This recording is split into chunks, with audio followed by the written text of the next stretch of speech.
is Alexander Weber, and I will be arguing for the proposition of the argument. I believe that an overriding ethical obligation to protect and preserve extraterrestrial microbial life and ecosystems should be incorporated into international law. Citations have been presented below. It would best be achieved by restricting interplanetary travel to scientific exploration and by preventing any one nation from exploiting extraterrestrial resources over any other.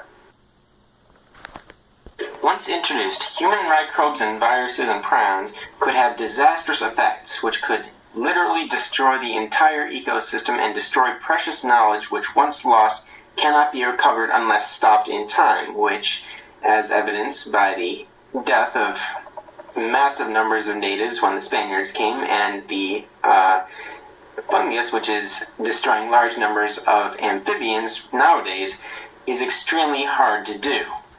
This is why research should be the only reason for trips to extraterrestrial planets and to investigate extraterrestrial microbial life, because the sterilization necessary to validate the results of the experiments will also serve the purpose of preventing cross-contamination and destruction of the ecosystems which are being studied. As humans expand our borders, the chances of us meeting another advanced life form will significantly increase.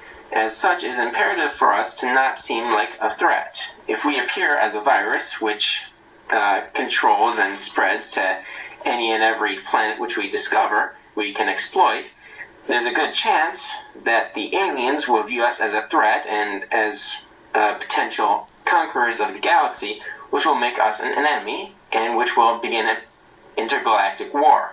This risk must be reduced by allowing only exploration for research purposes, as this will not be a show of threat and will not entice other organisms to attack us in their own defense.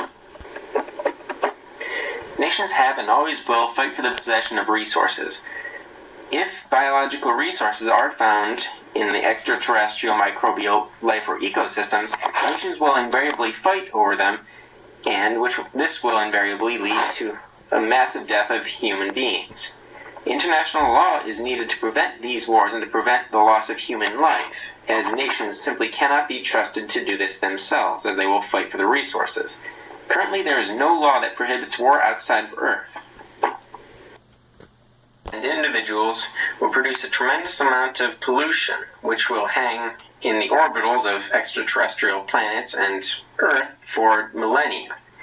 This interferes with communication and access to the planet, which is necessary to conduct important research and to collect knowledge from extraterrestrial microbial life.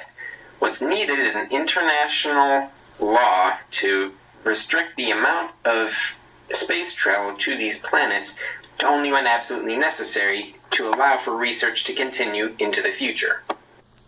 Of extraterrestrial contamination and intergalactic war. Even a single mishap can spell the destruction of extraterrestrial life and ecosystems or of humanity as a whole. For this reason, even a single mishap is acceptable. And because no individual nation or individual or company can be trusted to not make a single mistake, only international law can be trusted with carrying out research and not making these mistakes.